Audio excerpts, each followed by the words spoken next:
Assalamualaikum warahmatullahi wabarakatuh. Kembali lagi di pelajaran ilmu pengetahuan sosial. Kemarin kita sudah membahas tentang zaman-zaman, mulai zaman logam, zaman batu besar dan sebagainya. Sekarang kita menuju kepada periodisasi berdasarkan perkembangan kehidupan.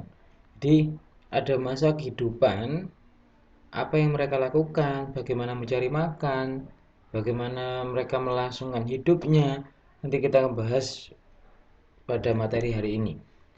Yang pertama yang perlu kita bahas adalah masa berburu dan mengumpulkan makanan. Di sini manusia pada masa ini sangat tergantung pada sumber daya alam. Agar dapat bertahan hidup, manusia pada masa ini berburu, dan agar dapat bertahan hidup, manusia pada masa ini yaitu menggunakan berburu dan mengumpulkan makanan. Untuk tidak mengherankan jika mereka hidupnya berpindah-pindah dari satu tempat ke tempat yang lain, atau biasa disebut dengan nomaden. Jadi binatang yang mereka buru antara lain adalah mulai babi, rusa, burung, dan menangkap ikan. Selain berburu, mereka juga mengumpulkan umbi-umbian, tumbuh-tumbuhan yang bisa dimakan. Pada masa ini manusia sudah mengenal yang namanya api. Guna menghadapi tantangan alam yang begitu keras waktu itu, terutama dari serangan binatang buas, mereka hidup bekerja sama dan berkelompok. Dengan berkelompok akan mempermudah mereka untuk menaklukkan yang namanya binatang buas atau binatang buruan. Hidup berkelompok memudahkan berburu dan mencari keamanan waktu itu. Jadi ini adalah masa berburu dan mengumpulkan makanan. Selanjutnya adalah masa bercocok tanam. Yang tadi sudah mulai berburu, berpindah-pindah tempat.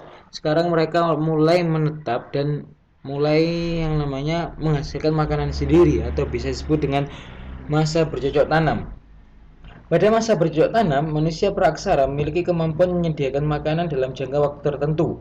Mereka dapat menyediakan makanannya sendiri karena pada tahap ini manusia mampu memproduksi tumbuh-tumbuhan dan mengembangbiakan namanya binatang ternaknya mereka. Manusia pada zaman ini mampu menanam berbagai jenis tumbuhan yang semula tumbuhan liar, seperti menanam padi dan umbi-umbian. Pada masa bercocok tanam, manusia hidup secara berkelompok sudah mulai menetap. Kalau yang tadi masih pindah-pindah, sekarang mulai menetap. Berhuma merupakan cara bercocok tanam digunakan oleh manusia praksara pada masa itu. Cara berhuma digunakan dengan membersihkan hutan dan menanaminya. Karena proses berhuma memakan waktu yang lama, manusia praksara tinggal di tempat mereka berhuma dan membangun rumah di sana. Jadi di lahannya itu mereka juga membangun rumah. Ketika tanah tidak subur lagi, mereka berpindah atau berhuma ke tempat yang lebih subur ataupun lebih gampang untuk ditanam. Rumahnya itu pun ditinggalkan. Jadi ketika subur, dia menetap di sana, mendirikan rumah. Ketika nanti sudah tidak subur lagi, dia berpindah dan meninggalkan tempat-tempatnya yang lama. Di masa bercocok tanam, manusia praksara menghasilkan berbagai alat kehidupan. Alat-alat itu ada yang berbuat dari batu, tulang, kayu, alat atau benda-benda yang terbuat dari batu pada masa bercocok tanam. Ini masuk ke dalam zaman Mesolitikum dan Neolitikum. Pada masa ini bercocok tanam alat-alat sudah mulai dihaluskan. Pada masa ini telah dibuat juga tembikar atau periuk belangga yang terbuat dari tanah liat, digunakan untuk memasak. Diduga kegiatan perdagangan juga sudah berlangsung pada masa ini dengan sistem barter. Selanjutnya adalah masa perundangian. Masa ini zaman logam, disebut dengan zaman logam juga, merupakan fase terakhir perkembangan peradaban prasejarah manusia. Pendukung kebudayaan ini adalah ras Austronisia dari daratan Asia. Ciri utama zaman ini adalah adanya kemampuan pada masyarakat dalam pengelolaan logam. Walaupun sudah mengenal logam, tidak berarti penggunaan barang-barang dari batu tidak digunakan. Bahan logam juga persediaannya masih terbatas. Dengan keterbatasan ini, hanya orang-orang tertentu saja yang menggunakan logam. butuh keahlian tertentu untuk mengelola yang namanya logam ini. Jadi terbatas penggunaan bahan logam menunjukkan terbentuknya suatu lapisan sosial. Ada kelompok tertentu yang memiliki bahan dari logam. Karena bahan dan keahlian membuat logam sangat terbatas, maka untuk memperoleh barang logam tersebut orang harus membelinya. Besar kemungkinan pada masa perundanggian ini, orang sudah melakukan perdagangan bahan logam. Dengan perdagangan barang dari logam ini, masyarakat sudah mulai berinteraksi dengan dunia luar. Selanjutnya adalah nilai-nilai apa yang didapat, nilai-nilai budaya pada masa praksara di Indonesia.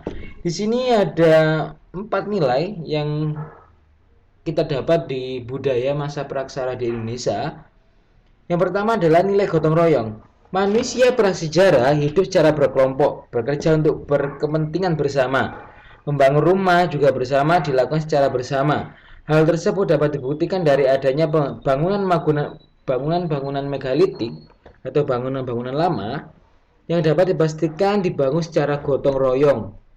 Itu bangunan yang lama itu candi dan sebagainya, rumah-rumah kuno dan sebagainya, pasti kan ini gimana bangunnya, pasti ini gotong royong dan sebagainya. Jadi sudah ada nilai yang namanya nilai gotong royong. Yang kedua adalah nilai keadilan. Nilai keadilan sudah diterapkan dalam kehidupan masyarakat prasejarah, yaitu adanya pembagian tugas sesuai dengan kemampuan dan keahliannya. Tugas antara kaum laki-laki berbeda dengan kaum perempuan. Dari nilai tersebut mencerminkan sikap yang adil karena setiap orang akan memperoleh hak dan kewajiban yang berimbang dan keahliannya. Yang ketiga adalah nilai musyawarah. Nilai musyawarah sudah dikembangkan oleh masyarakat prasejarah atau praaksara dalam interaksi bermasyarakat seperti dalam memelihara pemimpin, usaha pertanian dan perburuan. Hal tersebut menjadi dasar bagi tumbuhnya dan berkembangnya prinsip hidup demokrasi. Yang terakhir adalah nilai religius. Nilai religius ini mencerminkan yang namanya kepercayaan terhadap sesuatu yang berkuasa atas mereka. Dalam hal ini mereka berusaha membatasi perilakunya. Sikap yang perlu diwariskan adalah sikap penghormatan kepada orang lain, mengatur perilaku agar tidak semaunya dan penghormatan serta pemujaan sebagai dasar keagamaan. Ini adalah 4 nilai yang kita dapat, nilai-nilai budaya pada masa praksara di Indonesia. Mungkin itu aja Nana, mungkin ada yang tanyakan bisa melalui grup yang sudah tersedia. Sekian dari Pak Rahman, wallahul muwaffiq ila thoriq. Wassalamualaikum warahmatullahi wabarakatuh.